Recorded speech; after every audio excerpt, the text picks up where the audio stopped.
And welcome back to The Factor Uncensored. A lot of wild-ass videos of criminals are circulating online, and I'm sure you've seen some.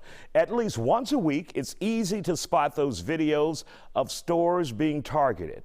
Here's some video here. Oftentimes, the criminals can be seen walking in, grabbing all they can and all they want, and walking right out without employees stopping them or a damn care in the world. Greg, what is going on in this country when we see people committing wild crimes like this? And not just in Houston, but in city after city, you see it time and time again. What you're saying, Isaiah, is a trend, and it's not a recent trend. It's just continued to grow over time. These people, what we normally used to see as what was called a smash and grab, have just gotten rid of the smash part, and they just grab and take what they want. They don't care about the law. They don't respect who they hurt when they're running out of the store. They're just people who are just really careless, selfish thieves who have just had that exhibit this blatant behavior that think they can take whatever they want anytime they feel like it. And what we have noticed, Greg, many more females are doing it, not just males. A lot of females are doing it.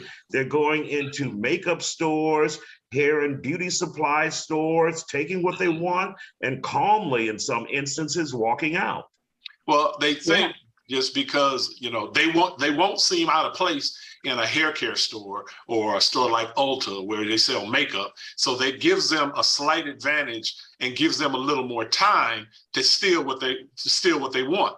If they see a male walking around in the store, it could seem a little bit suspicious, and they're going to get keyed on by the store staff and security. But a woman, that gives them that little extra time that they say, well, they see me as a woman, they're not paying that much of attention, so I'm just going to grab what I want and get out of here. By the time they key in on it, it's too late. They're already out the door. They've done the same thing by utilizing juveniles. You know, people don't think kids are going to come in the store and steal, especially if it's an adult store. But, you know, they've trained these kids to do the same thing. Just horrible. Now, Karen, we're seeing many of these videos online. Do you think people are, when they see law enforcement or they see store employees not chasing them, especially in major brand stores like a Walmart or a CVS or a Walgreens, you don't see the employees engaging them. And so they're just walking out with all of these products. So do you think if people see this on social media, like they have been posting it, that there will be more copycats coming? Oh, absolutely. This is definitely a copycat trend. And like Gregory was saying, you know, he used to know it as the smash and grab. I'm calling it the grab and dash. This is what they're doing. They're just grabbing what they want and dashing out. It's an abomination to society. And this trend is definitely putting retailers on high alert, putting store owners on high alert. But what they can do to protect themselves, and something I've seen personally on social media, is beauty store owners are now posting these videos on their social media pages.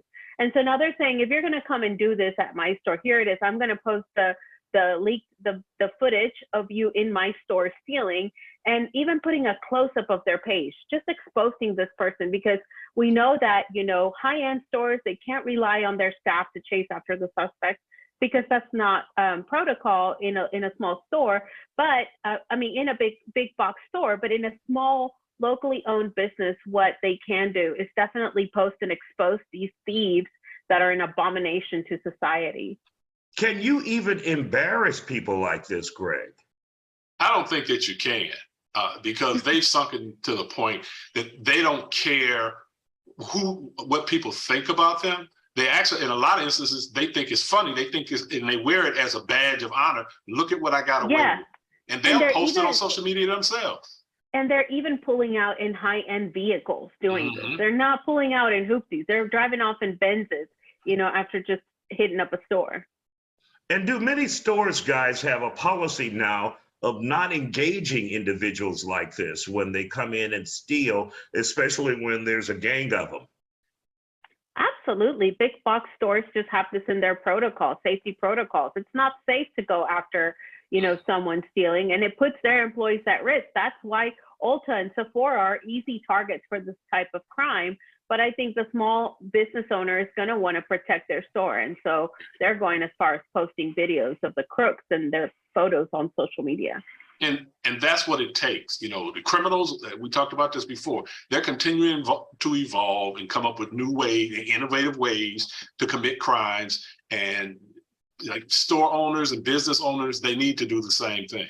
And they need to leverage technology to their advantage and, you know, be proactive about preventing these types of crime.